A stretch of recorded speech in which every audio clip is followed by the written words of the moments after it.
Hello and welcome back to Feminist Podcast CumTown, where you come every week to get a feminist perspective on being in a same-sex relationship with your father. That's right. I'm your host, Julia Claire. I am Kate Willett. And I'm Katie Halper. We actually, Julia's name used to be Katie as well, but we had to change it because KKK, pretty offensive. Yeah, right. So we made her do it. Yeah. That was actually my username on JDate. I'm not actually kidding, though. I don't know if I can break character. Like, literally, KKK Katie, because there's that song, Katie. Oh, yeah. That's pretty problematic. And wow. I didn't realize it unless I was being like subconsciously self-loathing Jew / I think I just really resent online dating and by Jewry or by anything, by any tribe. But yeah, it's pretty like subconsciously passive aggressive. Did you have sexual intercourse with anyone? Or I didn't mean to actually ever in my life? No, off that app. I didn't mean to actually center penises in our discussion here. But, yeah, problematic. Yeah. I did not have penis penetrating sexual intercourse with anyone I met off of JDate, which is probably good because I don't know what kind of curated men I would have gotten with the KKK Katie thing. But actually, I did get some people who didn't notice it. Wow. I don't know if I'd remember the song. My grandma used to sing that song. Wow. It's just Katie. My grandma was pretty problematic. Yeah. Well, I don't think the song is actually problematic. Katie. Well, I mean, Katie, that's where that's actually where you're so wrong. I feel like Katie, I mean, it's implicitly making fun of people with a stutter, which is extremely ableist. That's true. Okay, I'll own that. That's I'll own that. Really ableist. And honestly, Katie, I'm just, you're off to a really problematic start, and I'm feeling like a little unsafe. How can I I totally hear that, and I want to like honor you and hold the space for you. So how can I repair that violence? Like, is that even a possibility? I mean, I don't know.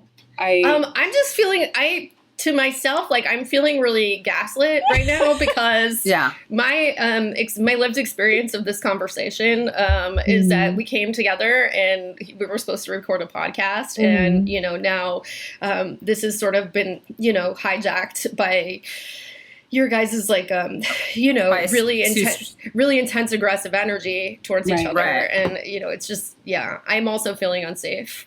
Right. I feel like I was trying to speak my truth. And I guess what happens is if you're a woman with strong ideas, and also like, I didn't really want to go there, but like as the only Jewish person in this group, I feel like I'm getting some kind of problematic anti-Semitic silencing of me, which is deeply grounded in the trope of the loud Jewish woman. So I'm just going to put that out there and let you guys I'm just hoping I'm giving you I'm leaning into the trust that I have of you guys, that you'll actually, of you women, that you'll actually like just consider, like you don't know what you don't know. Right. And you know what? I also want to hold space for your claim that or your implication that I'm maybe being anti-Semitic. Yeah, my truth that you're being anti-Semitic. Your truth, of course, yes. And you know what? That's some internal work that maybe I have to do in my subconscious, maybe some transcendental meditation. I'm not really sure what that means, but I will report back. Yeah, just check in. Yeah. Just check in and check out. Yeah. I'm going to actually call you both back in right now because as a bisexual woman, I'm just really feeling like the analysis of the power dynamic in this situation isn't particularly intersectional, and it's just like there needs to be space for my horniness towards other women in this conversation. And this is like really kind of killing that for me.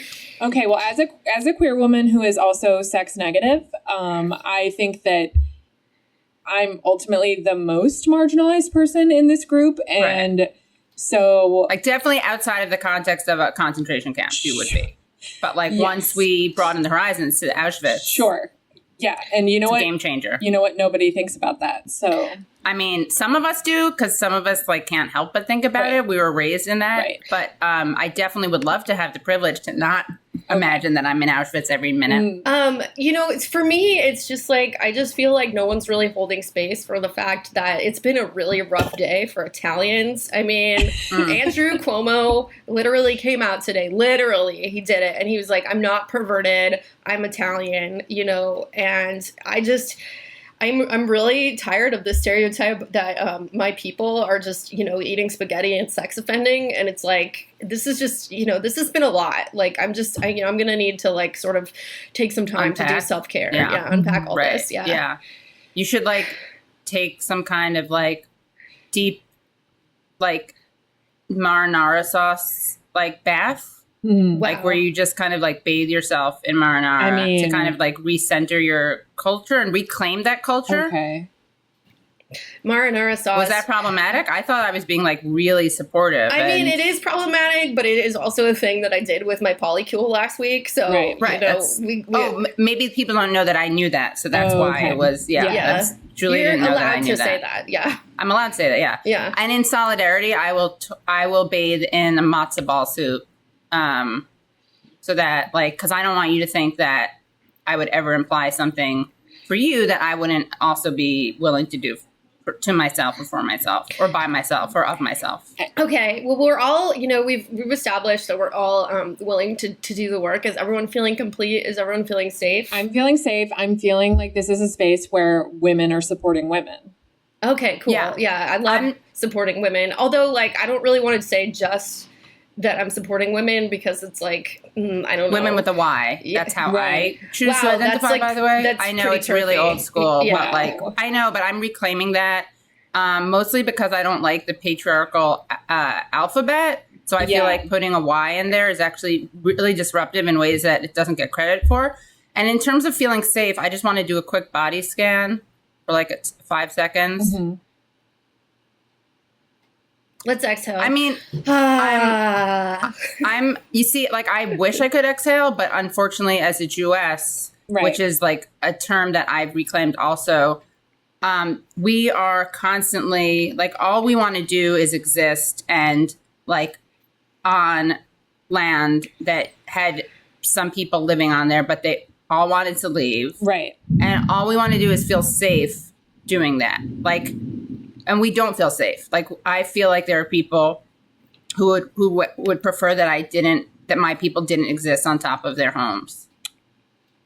Oh, okay. I see where you're going with this. And I assume that you were talking about girl boss in chief Israel herself. Yes. Exactly. I'm actually kind of feeling like we need to decolonize this conversation. Okay. Yeah. But like, Israel's not just so you know, like, I can send you an Instagram about that. Thank you. Israel's not actually settler colonialism. Honestly, thank you for calling me in on that. I really appreciate that. Yeah. Oh my gosh, my cats are like... Your cat is triggered. My cat got super triggered. My cat went to the safe space under the bed, and my other cat followed her under there because he's not respecting her boundaries. Mm-hmm. And I've tried to call him in several times, but he's like, no. Like, he's just like, he's toxically masculine, my cat is. That sounds like that's actually a crime you need to interrupt. Yeah. Like, do you need a minute to go under the bed and... Well, I mean, I spend a lot of time under the bed. I've already been under there for like 10 hours today, hiding from Republicans and stuff. Right. So, and from being, all these guys talking about cancel culture all the time. Yeah. Cancel culture, not real. Not real, yuck. No. I just want to like say I was this many years old when I learned that Kate Willett was okay, like being complicit in a sex crime.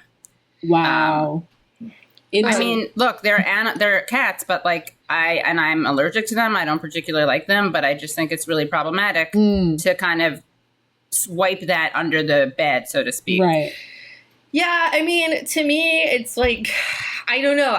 I'm struggling with this. I'm reckoning with this because it's like, am I using my human privilege to dictate what they should be doing. You know? Yeah, I would say, I mean, to me, it's like, you shouldn't have to be reckoning with this. Is it okay that I'm playing a totally passive aggressive person? Is that like throwing everything off? Like in improv, fun. You're not supposed to like. We love it.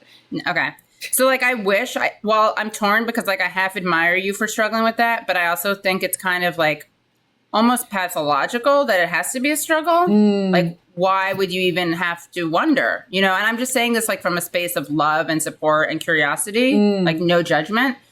Just wondering like where your humanity is when you can't tell whether or not you're imposing your human privilege over cats. I'm going to have to dissect that. You know, my human privilege runs deep. I can't believe you just said dissect, because that's like really triggering for animals. Like that's a process that they pretty violent.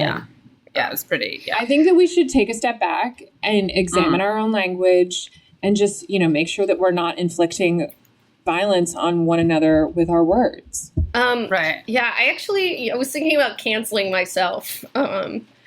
Yeah. I mean, I feel like you should let either Julia or me cancel you. Like that would be the solidaristic thing to do. And honestly, as you know, the person who is not Jewish and therefore has more privilege than Katie, I would defer to Katie on whether or not she should cancel you, because ultimately that's not my place to speak for Jewish women. Right. No, I really appreciate that. I really appreciate that, like, every now and then you guys are able to, like, see past your Goyish privilege. Right. So I just want to, like, celebrate you for a second. Thank you. And I'm going to just check in with a 2-second body scan. I think we don't need to cancel Kate, but I do think she's on notice. She is on notice. And my human privilege runs deep. I mean, it's like in everything that I do. I can literally never get rid of it. I'm just, there's just layers and layers and layers of this that I could spend my entire life working through, and I would still, I would still feel entitled, I think, to being, for example, the one who sleeps in the bed and, eats at the table, just like my cats are just, beneath me or whatever. So, I mean, I'm reckoning with this. I'm really reckoning with this. It's hard. This is a really important conversation. And I'm so glad that we're getting it on the air, because there are so many people who just need to hear this. We are, I do want to acknowledge that all three of us are white, and therefore on stolen land. And therefore we have privilege. We will not be inviting anyone else to comment on that, but we do want to acknowledge that we are white women on stolen land. Thank you.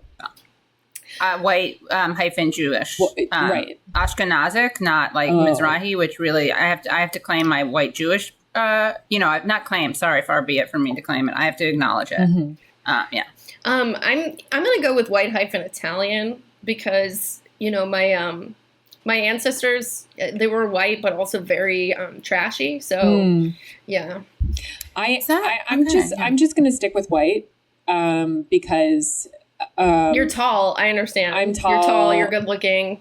Wow, thank you so much. I really appreciate that. I'm sorry for objectifying you. No, I mean, I find that let me return the space to you. Oh, thank you so much. I know that, as a society, well, Kate, thank you for saying that you think that I'm good looking, but we have to acknowledge that as a society, we prioritize, white Eurocentric features, which I have.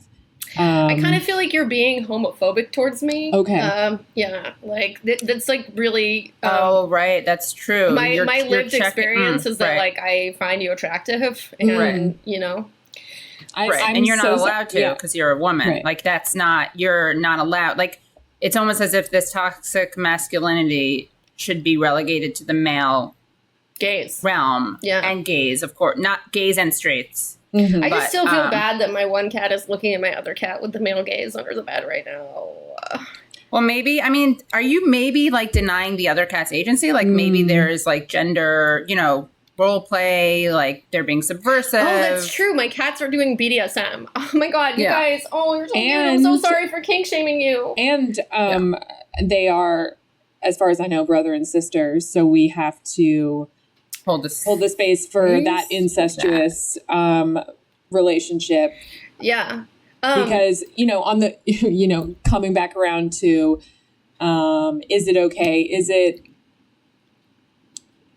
Is it okay to be in a same-sex relationship with your father? dad? Yeah, exactly. I can be in a same-sex relationship with your dad. Right. You know what I'm saying? Mm-hmm. Like, in fact, sometimes that's how I identify. Like, some days I wake up and I'm like, I am a man dating Kate Willett's father. Right. That's how I identify. Like, I actually think that might be going on with my dad. I don't know. Yeah. Well, I mean, there's there's something called trust and HIPAA. Crisis Daddy Andrew Cuomo says,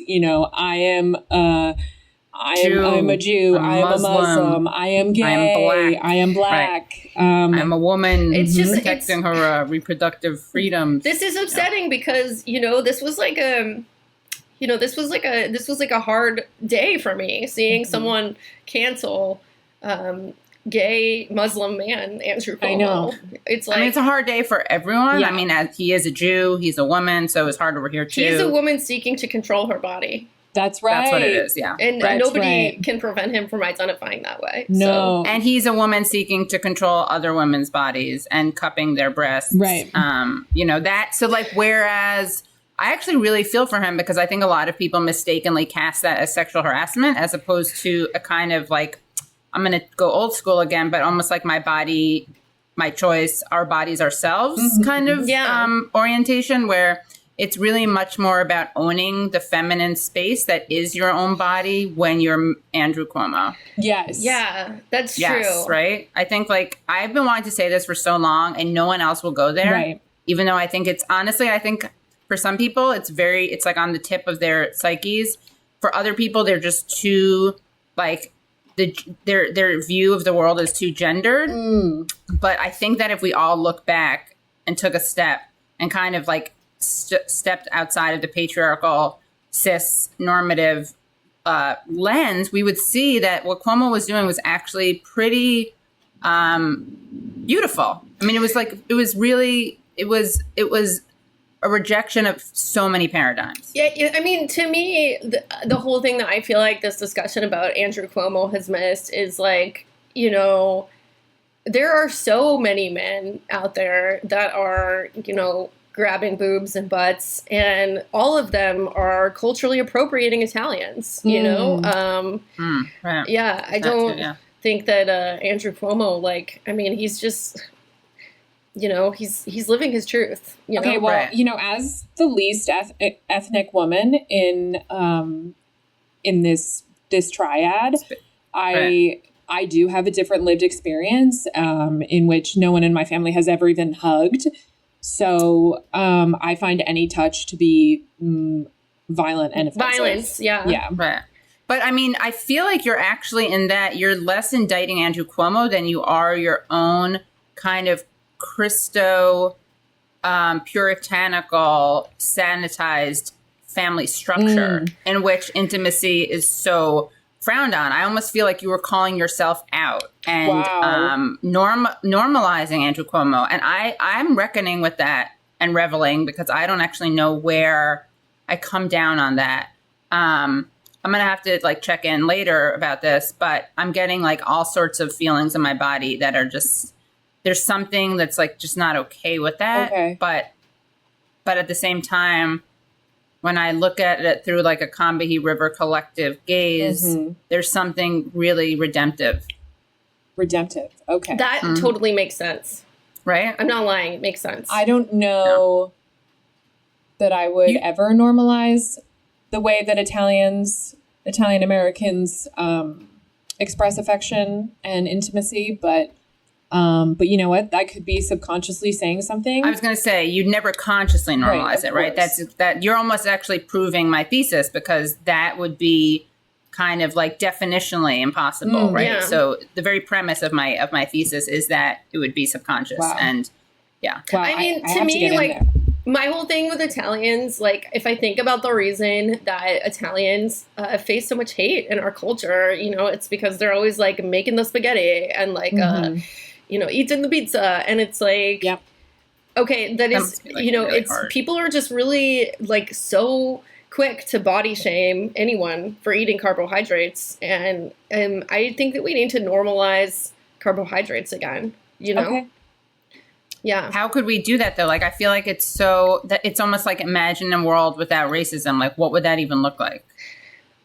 Maybe we would all be eating the pizza or making the spaghetti. Yeah. So, I mean, I'm also calling into question my own complicity in anti-Italian violence, because I've been eating pizza and pasta my entire life. And is that like cultural appropriation? Should I seek an okay from the Italian Americans in my life? Or is that turning you guys into a monolith? Like, I don't know how to repair the damage I've done, because my consumption of pizza and pasta has been pretty, I mean, it just speaks to the non-Italian privilege I have, that I have never even thought about how problematic it was. Yeah, I mean, the thing about like, you know, like everyone is kind of not aware enough of their Italian privilege. It's like, you know, people just go around, you know, reading books and stuff, and they don't. You mean non-Italian privilege? Yeah, non-Italian privilege. Like people just go around like doing things that like, you know, Italians can never do. A lot of your brain. Like reading books and like you know, like more cerebral things. Yeah, right? Exactly. Like am I like is that? Yeah. I don't want to say anything about Italians not being cerebral. Yeah, I'm just like, but is that what you were saying? Yeah, it's like, you know, like as Italians, okay, like, you know, we're not able to do things like we can't put together furniture. Yeah, that's not a stereotype. That's my lived truth. Okay. Yes. I don't want to. I want to hold space for this conversation because it's so vital to our understanding of each other. But on the topic of, you know, Italian Americans who have been just unjustly vilified, I do think that we have to discuss, you know, girl boss in chief Nancy Pelosi. Well, I just want to before we get into Nancy Pelosi for a minute, I do just want to, you know, complete this conversation really quick. That I will say. Can you thread the needle? Yeah, I'll thread the needle because, like, I feel like a lot of the reason that people feel all right making fun of Italian Americans is because we kiss our relatives right on the mouth. And ultimately, we live in a culture where most people are not bringing awareness to the topic of being gay with your dad, which is why we do this podcast. Right. You know, everyone loves to kink shame. And yeah. And you know what? That stops here today. And now. Yeah. We celebrate all love, including same-sex relationships with your father. Yeah. Right, because that has really been excluded from the discourse. I mean, I don't know. I don't think you can call yourself intersectional and kind of gloss over the those kinds of relationships. I mean, I ultimately, you know, I think that we'll see a future where potentially everyone is in a same-sex relationship with their father. That's right. With your father. I'm sorry. I'm really attached to the idea of it being with your father, but that's just because of my own that's like my personal lived trauma, my intergenerational trauma. Yeah. It's like how I feel about, you know, being in a relationship with your mom, you know? Right. Yeah. I was going to say, I mean, that's fair. That's fair. Honestly, if I'm going to be able to if I'm going to interrogate that on your end with your dad, then I have to actually, you know, I have to walk the walk. I can't just talk the talk. I mean, it's like, you know, I think one thing that never really gets discussed in comedy. Unpacked. You know, like obviously, you know, people are bringing a lot of new consciousness to, you know, the various ways in which comedy can be a tool of the oppressor. But yeah, we have people just dropping your mom jokes all the time. You know, I fucked your mom. Your mama was so. I mean, I actually dropped your mom last night, which is funny. Well, I mean, it's like, the thing is mom jokes. What's wrong with having sex with your mom? Nothing. You know, like love is love is love is love is love. Yeah. Yeah. I have like 12 bumper stickers. Let's say that. And honestly, I do feel that the LGBT plus community has become, you know, the LGBT community, D standing for your dad. Your dad.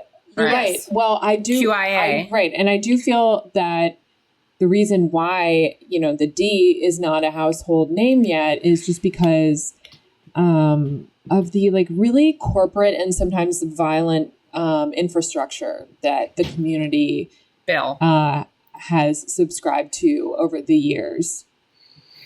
Yeah. You know who doesn't want you to be gay with your dad? Capital One. Yeah, right? That's right. Yeah. Who does want you to be gay with your dad, though? We do. That's why we started a podcast about having a same-sex relationship with your father. Dad. Yeah. It's time to normalize it. It's time to stop the kink shaming. Mm-hmm. Yeah. Yeah. All right. So do we want to move on to the Nancy Pelosi's top girl boss moments? Yes. I think that sounds really... It sounds so good. Sounds really juicy. Okay, Julia, what's your fave? Okay. There are so many because she is, like, of course, the queen of shade. And she's just done so many, like, incredible girl boss just acts of defiance. Like the time where she said, this is just one of them, the time where she said that the Democratic Party should welcome people who are anti-choice. I think that was a girl boss moment, to actually like reclaim the idea of women not having ownership over their body.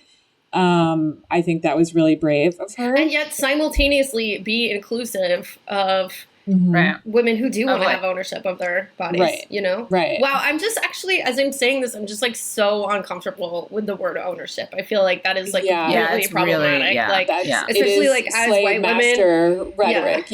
No, I get it. I feel like it just... Which is only okay to use in a same-sex relationship with your father. With your dad, yeah. Yes. Right. I mean, I don't think an interracial same-sex relationship with your dad, though, lends itself to that. Like, I think we have to be really conscious and aware of that. And I think it speaks to, like, a strong white privilege that exists among same-sex dad-on-child relationships. Yeah. So we can't look at gender without looking at race. And if you do that, you're, of course, not truly intersectional. And I feel like if Kimberly Crenshaw were here, she'd be really triggered. Yeah. And I mean, she's not here and she's being gaslit because like, you don't need to be here to be gaslit. You know, like, oh my God, it's like if a tree falls, if a tree falls and no one hears it, doesn't make a sound. Well, what we don't know that, but what we do know is that if you gaslight someone, they're not here, they are gaslit. Katie, yeah, and I mean, if I think about it, really, by saying that you have to be physically present or at least in communication to be gaslit, I mean, that's a form of gatekeeping.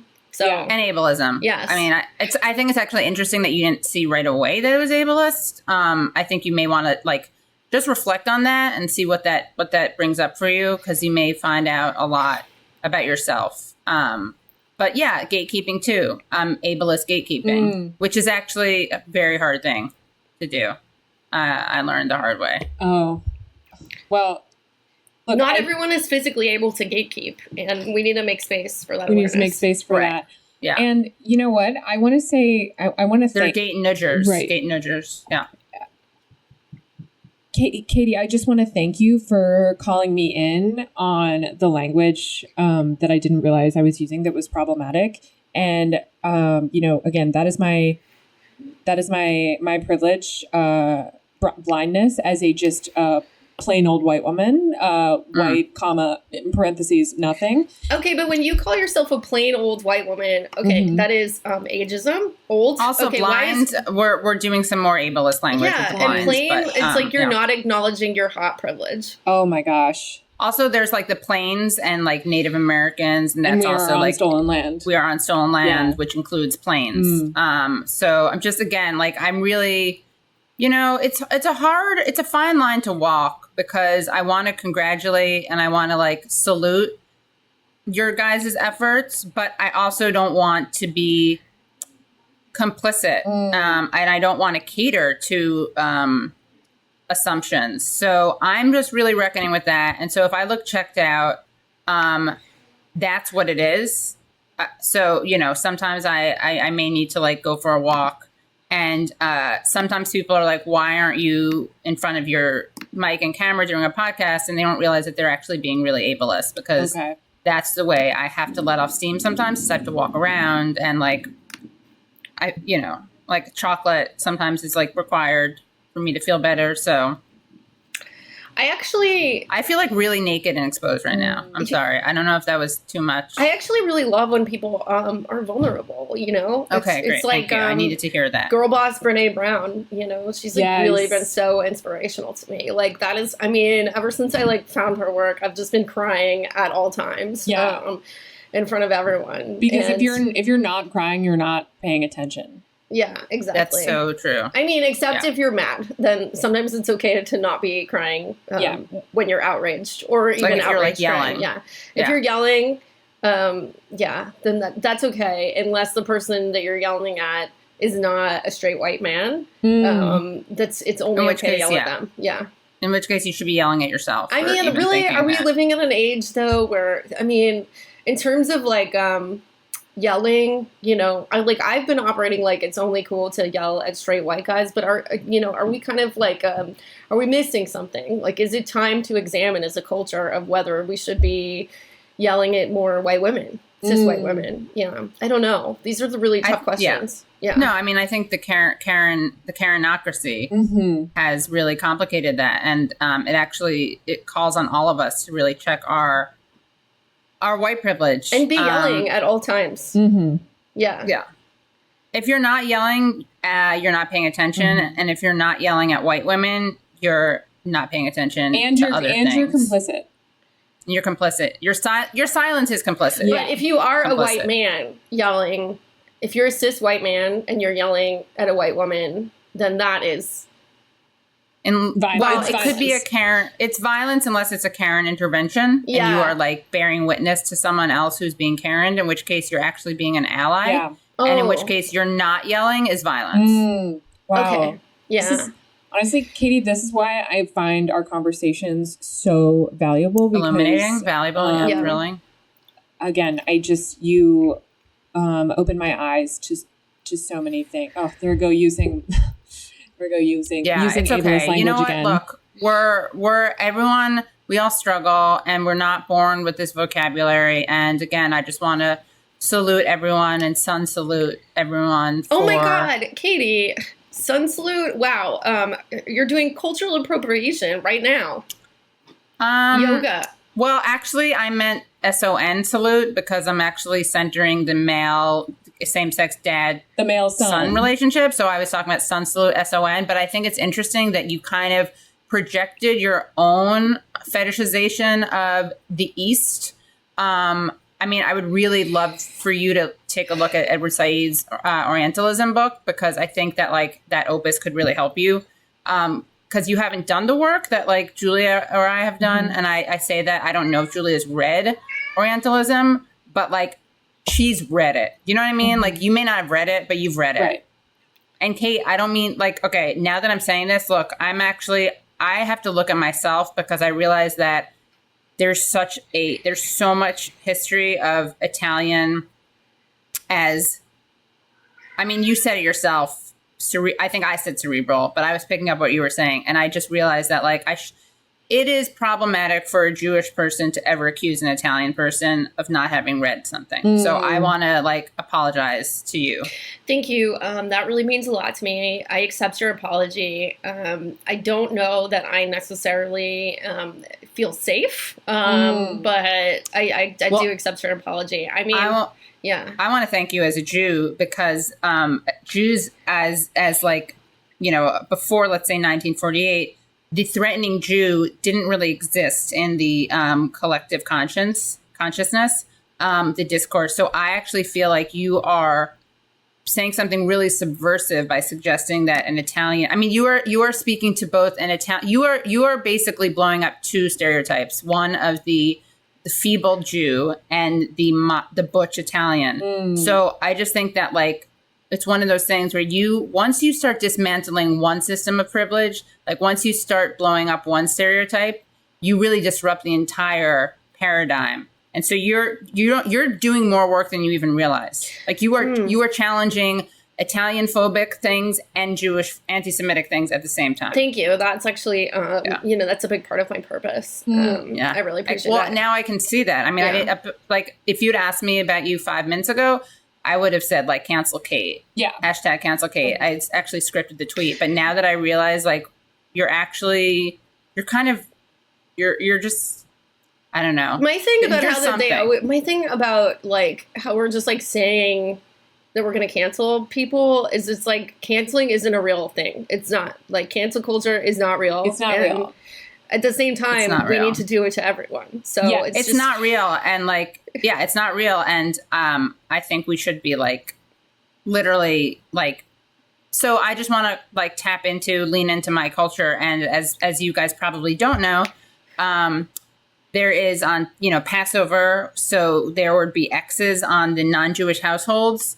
And that's something I really kind of want to lean into. And cancel culture is not real. And for that reason, I think it's really important to find the home addresses of problematic male writers and just put an X in front of their house. Mm-hmm. Because that, I believe, if I'm remembering my culture correctly, that's so that the angel of death doesn't stop by. So wait, sorry, maybe we put X's on everyone's house, but the toxic male... My point is, I think we need to prove how, if there were cancellation, we wouldn't have to do this. But because there's no real cancel culture and there's no accountability, we actually have to do that. Yeah, so, I actually prefer the term accountability culture. That's important to me. Yeah, let's just use that from now on. It's, it's facing consequences for your actions, Yes. Yeah. Totally. Give your money to... Sean King. Women or women identifying Sean King. I mean, I was... Sean Queen, actually. Sean Queen. Like, a year ago, I would have been all up, like, saying, like, everyone, give your money to Planned Parenthood. But they were not willing to give my cat an abortion. They said that they only do humans. Well, was that just because of their, like... Did they just not have the like, were they literally unable to unpack the appropriate toolbox to mix metaphors? I think maybe they just didn't have the I think it was a gross undo the master's house with his tools. Yeah, I think it was a gross display of human privilege. Yeah. I mean, and to be fair, even if it wasn't because of that, their lack of sensitivity towards that basically is the same thing. So it's either gross insensitivity or it's actually worse, and it's cataphobia. Yeah. Wow. Which I have to struggle with that as someone who's very allergic to them and doesn't find them cute. Wow. But I've been really working on it. This is really, I'm really glad to hear that you're working on that because I do find that language pretty specious. Right. And, that's just the kind of thing that we're not really about here on the show. Right. This is a show about being in a same-sex relationship with your father. With your father, yes. Yeah. I want to call myself out. Because, and I want you guys to really hold me accountable to this, but I credentialize myself because I have such a great relationship with dogs. Wow. And I kind of, I use that to almost justify my troubled dynamic with cats. You know what I'm saying? Yeah. Because I get along with dogs and I center dogs and I'm in a really intense relationship with a dog, Bodhi. That doesn't mean I know the dog experience, and that certainly doesn't mean I know the cat experience. Yeah. In fact, I think that we humans don't realize this, but there's a lot of intra-animal divide and conquer stuff. Okay. So being such a dog ally actually kind of pits me against cats. Oh, okay. To me, it's like all animals are, equal, as long as they're vegan. My cats, they have to be vegan, Or else what happens? Or else they're doing violence. And yes, are they technically malnourished? Yes. If they're, the vegan ones. The vegan ones, yeah. But their bodies, their choices. Yeah, if you're not malnourished, you're not paying attention. That's right. And honestly, if you're not, but not in a body shaming way. Right. We're not that kind of podcast. If you're not malnourished. Oh, wow. See how close malnourished is to mal. You see, it's like that, history just has his in there. I feel like human has man. Malnourished, I don't know. To me, that feels like a joke that I did not consent to. Wow. Yeah, wow. That was just Yeah. And, I'm a survivor, and I'm going to say that we need to stop this right here. And I need to feel safe, and I think we need to return to Nancy Pelosi's top girl boss moments. Let's be grounded. Yes, okay, totally. I think the body keeps the score. Yeah, that's right. We do need to ground ourselves in something right now, and I think in Nancy Pelosi's top girl boss moments. We need to ground ourselves in Nancy Pelosi. That's right. Yes. Which I did to both of your moms last night, to be fair. Absolutely. And that, which I would say that's sex positive, ultimately. It's sex positive. It's so sex positive, yeah. And I would really invite you guys to not deprive your mothers of their sexual agency. Mm-hmm. Yeah, so, I mean, at the same time, you know, like, we're not depriving mothers of their sexual agency, but at the same time, like, this is a podcast that centers the experience of being in a same-sex relationship with your father, you know? Sometimes we can't talk about everything at the same time. That's okay. There's only so much time, It's okay, you know? We're all doing the there work. is a we're rich all approaching culture it from of your mom angles. jokes, and not of your dad. So this is reparations in a way. This is same-sex relationship with your parent reparations. I don't even know how to go there. Wow. Well, I mean, that's why it's like when you have sometimes, I don't mean to sound like cisgender, like cis normative, but I do feel like having like 3 women together like unlocks there's like a lot of untapped chakra that comes from 3, the power of 3. I mean, this is ultimately just a community of women supporting women by canceling each other. That's right. You know? And that's what we love it. Holding each other accountable. Oh, yes, really. By holding each other accountable. They want us to say canceling, but that's really not an attempt to, that's not what it is, no. All right. Nancy Pelosi. That's a woman that I never want to face consequences. I mean, and she doesn't. Because what's so great about her. She doesn't, and that is a slay. That she never faces consequences for her actions. One of them that I loved personally, I thought it was so funny when she called the Green New Deal the Green Dream or whatever. Yeah. I mean, and just to clarify, like, or whatever is not Julia editorializing. It's actually, she's called it the Green Dream or whatever, end quote. Yeah. My only problem with that is that I will agree that was an absolute slay for Nancy Pelosi, but, you know, was she... Who were the victims? Who were the victims, ultimately? Yeah, I mean, to me, it's like, was she...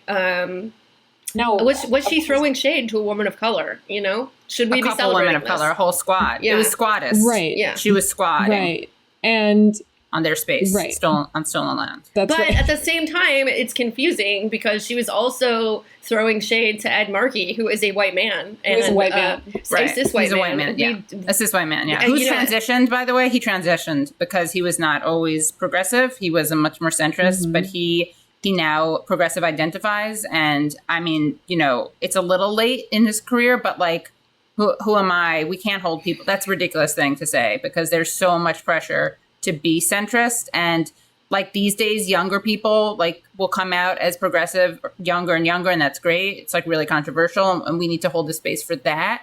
But who are we to judge people? Not everyone is as like it was raised by accepting families and things have changed and he's older. So I just want to like welcome him. And I do, of course, want to hold space for our cis white male ally, Ed Markey. Right. Politically non-binary. He's not allowed to define himself as an ally, but we can define him. But that's we right, are, girl. But yes, ultimately, Nancy Pelosi was throwing shade at him as well. Looking, you know, snatched while doing it, I'm sure. Also, I loved when the numerous times when she said that she is not a fan of Medicare for all and thinks it will never happen. Yeah, can I just ask a question for everyone who's out there and a fan for Medicare for all? Is that going to end racism? Wow, that is such a good point. It's not going to, you know what? It's not going to end racism. So like, why bother? So why? I mean, if it's not going to, if Medicare for all is not going to end racism, then Medicare for all is actually tacitly racist. Yes. Tacitly racist. Wow. I mean, I would almost say overtly racist. I mean, somewhere between tacit and overt. We can't just be giving cis white men medical care. No. Right. I mean, that's what, and ultimately when you do things based on class, what you're doing is, you know, whether it's Medicare for all, minimum wage, we all know that, you know, most minimum wage earners are straight white men of significant means. So that's right. When we, you know, unless you're like micro targeting, and like micro threading that needle, you're really not going to be, challenging any systemic oppression. Right. So, wow. Right. Anyway, I'm sorry. I totally disrupted that.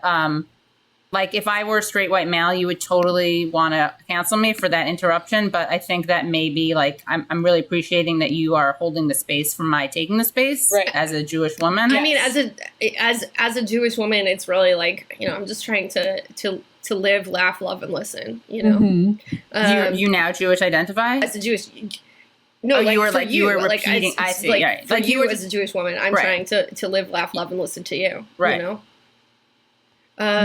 I see. Okay. So, okay. I'm going to go ahead. You should get your girl, by the way, Joy Behar, who is not Jewish and engages in cultural appropriation. Wow. She's Italian. And yeah, that's really, we're not happy about that. This is really. She's in Jew face. She wears Jew face. Yeah. This is not okay. This is really shocking to me. I had no idea. I'm not, I mean, and honestly, this is my problem that I haven't been really keeping up with the discourse of The View. And I had no idea that Joy Behar was not a chosen woman. And that is really problematic for both her and for me. And that shows what I need to work on. Right. That you weren't attuned to that. Right. I'm going to go ahead and say that my favorite Nancy Pelosi girl boss moment was when Pelosi said to Donald Trump that the wall is like a manhood thing for him, as if manhood could ever be associated with him. Because, you know, when I think of the way that undocumented people are treated in this country, I immediately go to like toxic masculinity, you know? I mean, that is the problem. Yes. And that's why she's the queen of shade, because she just looks at a really complex issue and instead of making a complex analysis, she just does I feel like the only person that I... Yeah, totally. Which actually, literally, every time you do that, part of the wall is eroded. Right. I mean, and 5 undocumented people come in. I don't think so. Yeah. Just saying. Right. Well, sorry. I have my own, but keep going. Because I'm just like, I feel really invited, called in to share my own Pelosi moment, but I don't want to. That's all we want for you. Please tell us. Well, I really...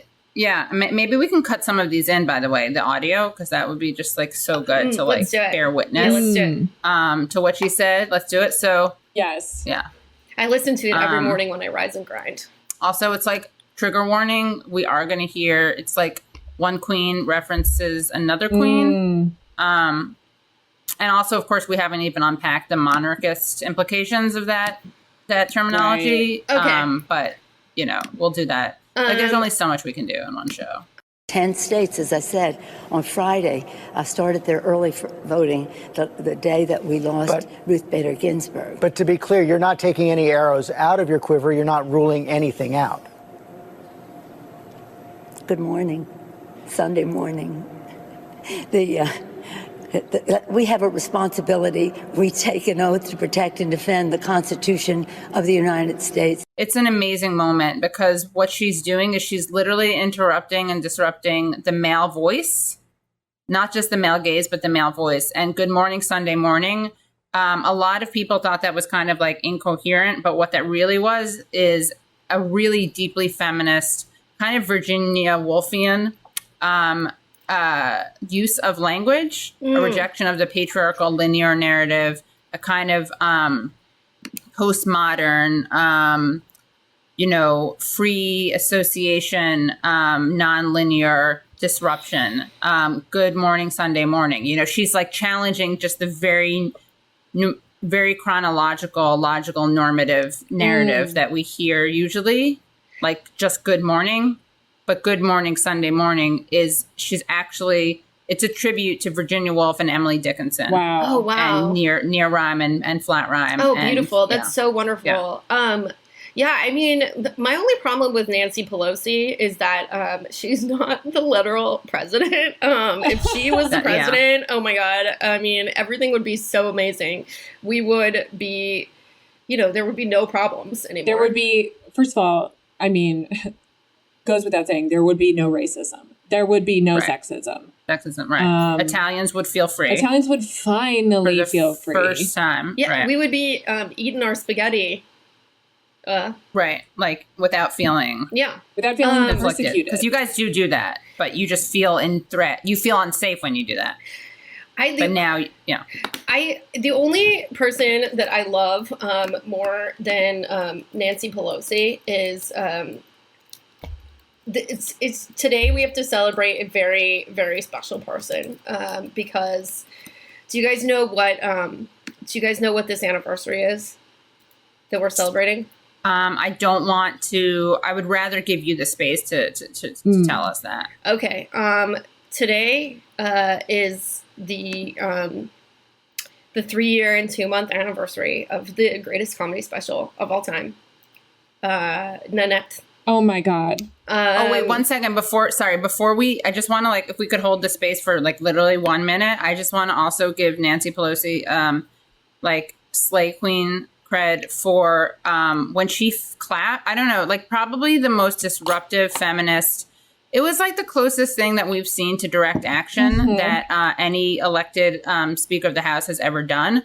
When she did her weird little clap. You say weird little clap because I think that some of the misogyny that's rampant in our society has rubbed off on you. That's true. I would say that clap of liberation and defiance, that was basically the 21st century equivalent of chaining yourself to a fence to protest segregation or putting yourselves together in front of a nuclear stockpile, basically just right in front of the A-bomb. What she did there, what's funny is that if you're not if you're not woke, if you're asleep at the wheel, if you will, you'd look at that clap and just be like, oh, Nancy Pelosi is just co-signing Donald Trump. But if you look closer and you do the work that so many of our feminist sisters have done, you see almost immediately that her clapping is actually disruptive and she's clapping back. She's clapping back at Donald Trump. Wow. Right? Yeah. Yeah. She is so layered. I mean, clapping first, I think, is violence. That's why I always snap. Right. But right. Yeah. I mean, it was a little ableist that she did anything that makes a sound. I prefer when people just wave their hands. Then I prefer the snapping and then the clapping, but within the very confines of the audio normative structure in which we find ourselves, she's not going to reinvent the wheel. So I just thought the clap back was similarly, every time you clap that way at Trump, an undocumented woman is freed. That's right. And child is freed from a cage. And the same thing happened when Nancy Pelosi... She ripped up the speech. When she ripped up the speech. Yes. And then also just when she wore that wool coat and sunglasses. Yes. That was, it's MLK. Fashion. It's MLK's I Have a Dream speech. It's It's I Have a Dream speech. It's I have a dream coat. Right. Yeah. I have a dream sunglasses. I have a dream pair of sunglasses. I totally agree. And I almost feel like it's almost like Malcolm.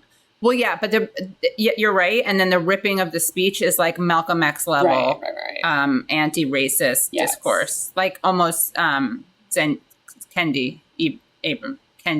Yeah, or my personal favorite, Robin DiAngelo. Robin DiAngelo, just really, I mean, she and Robin D. I mean, I don't want.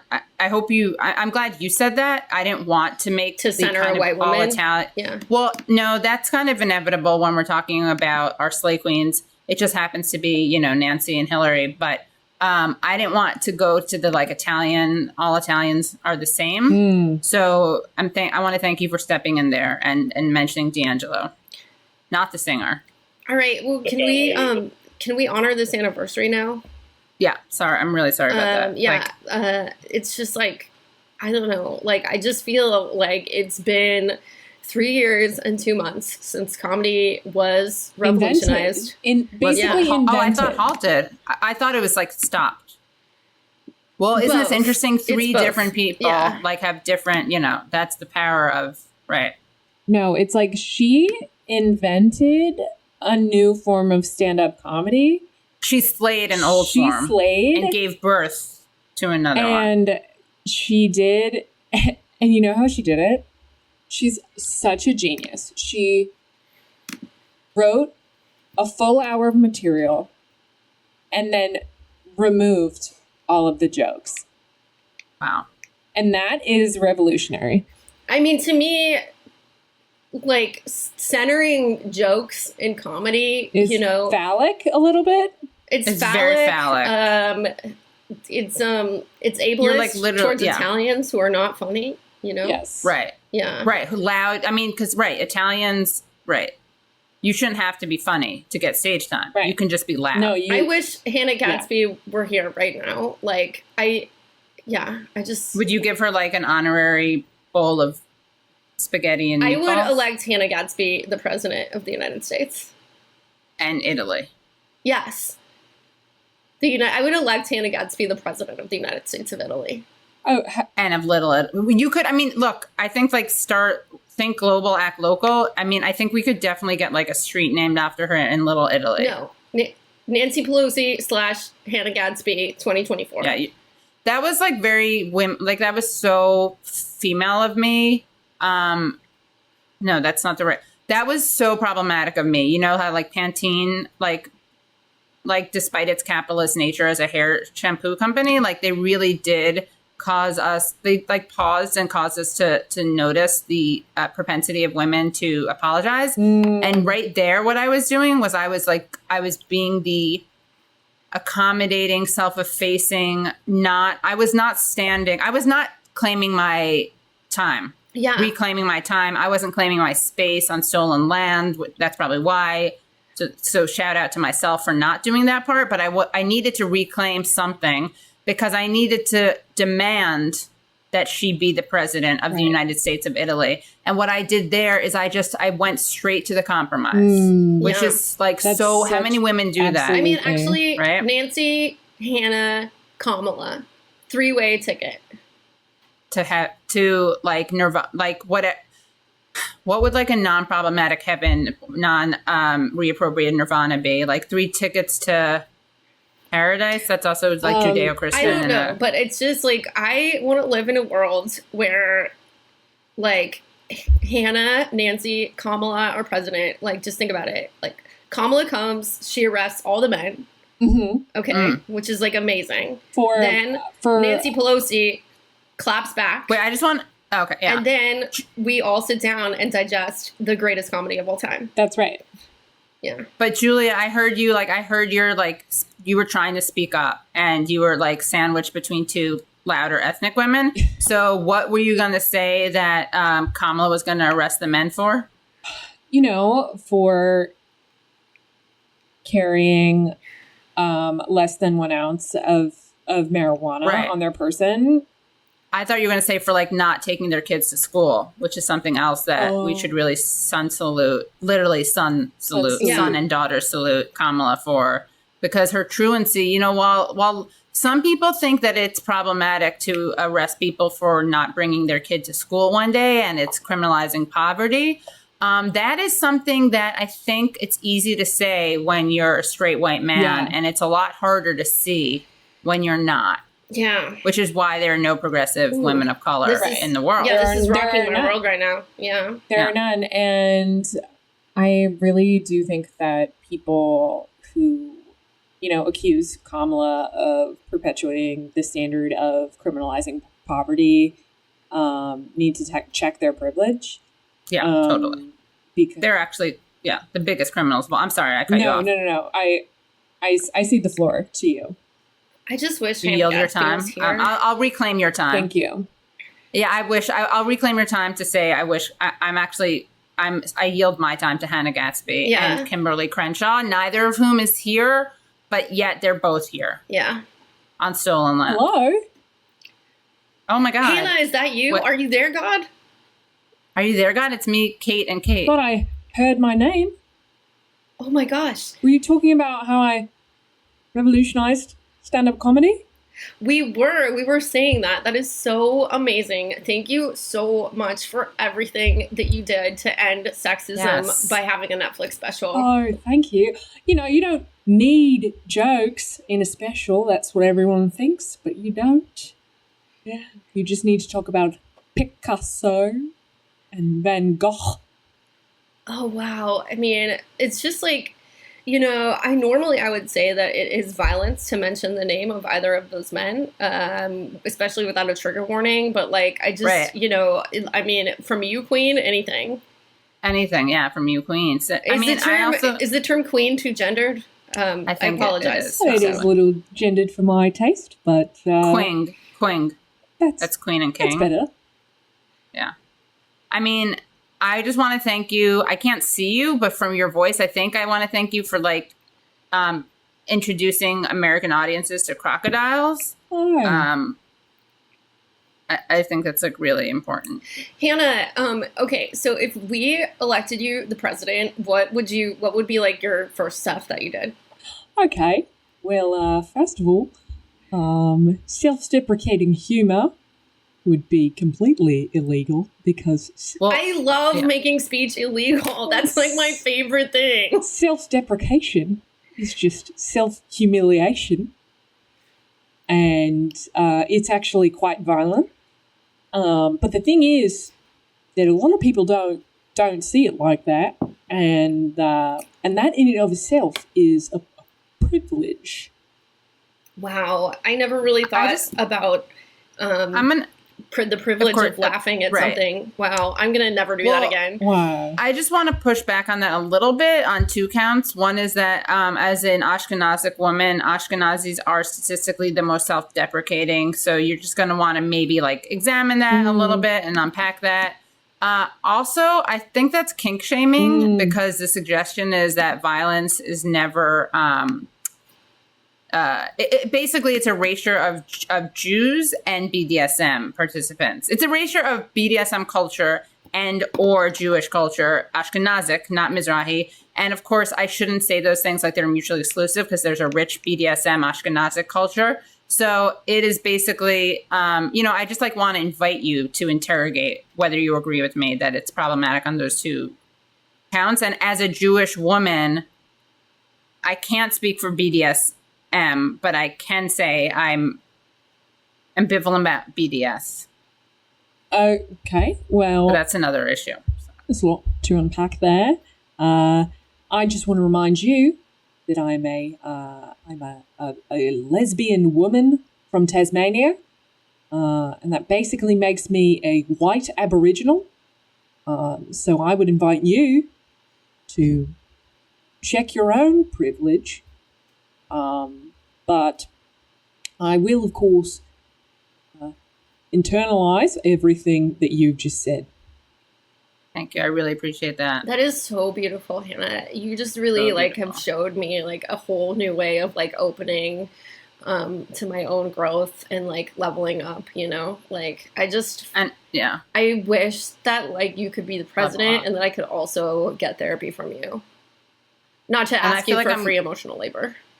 Oh, yeah, that's really... I'm glad you tracked yourself on that, Kate, because I was about to intervene and disrupt that. Yeah. I feel like you're saying you're opening up to your own growth. I feel like I'm growing to my own openings. Wow. Yeah. I've been spending this whole summer centering my openings. Yeah.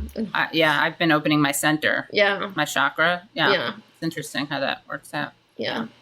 Well, ladies, this conversation, it feels a bit phallic in nature.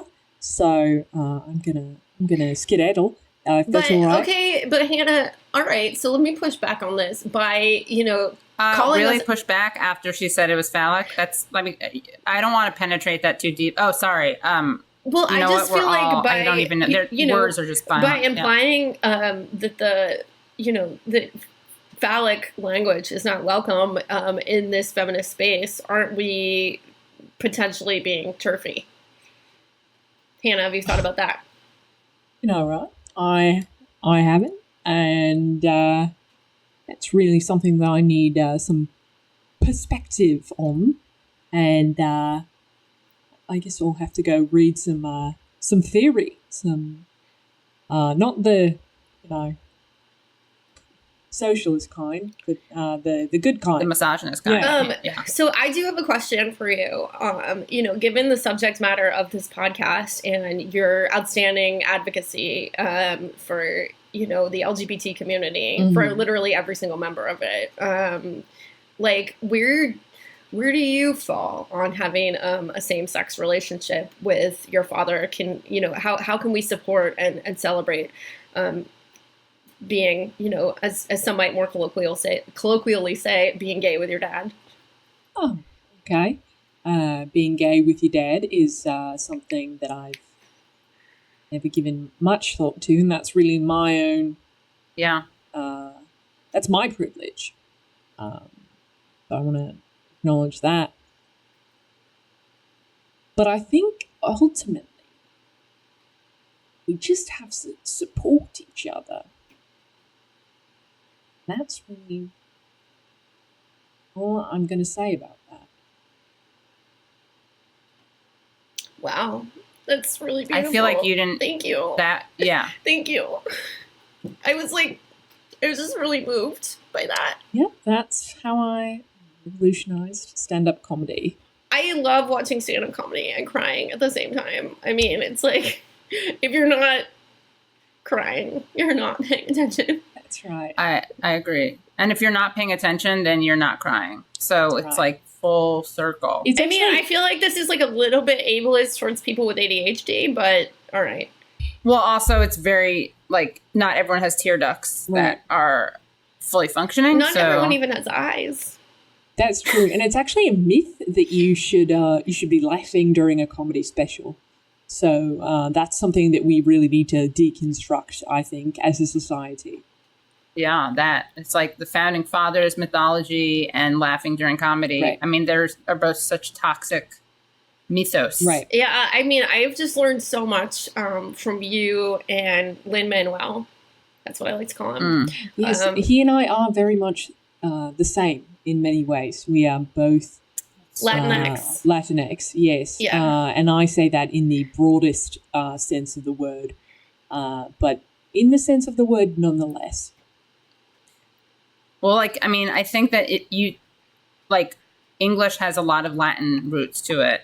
And I think that, if we just zoom out, we see that so does, Australian white people are so diverse. I mean, I've never met an Australian white person who isn't 1,000 different things all together. That's right. Like Northern Ireland, a little bit to the south of that part in Northern Ireland, people even from the lands of South Ireland. Right.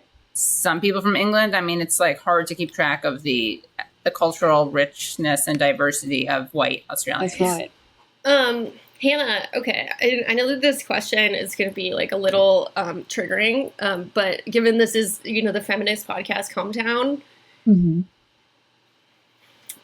what is your top reason why we should cancel Cum?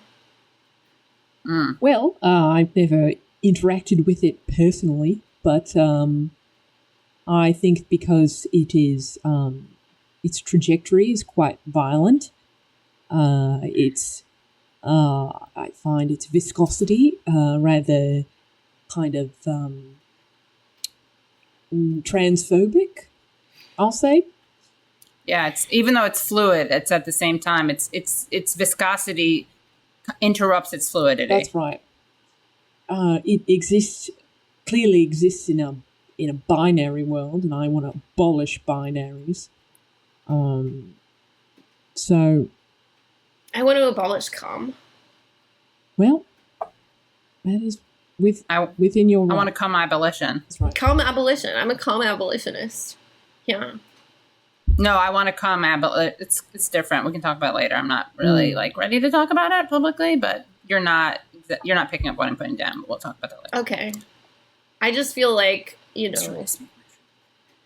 yeah.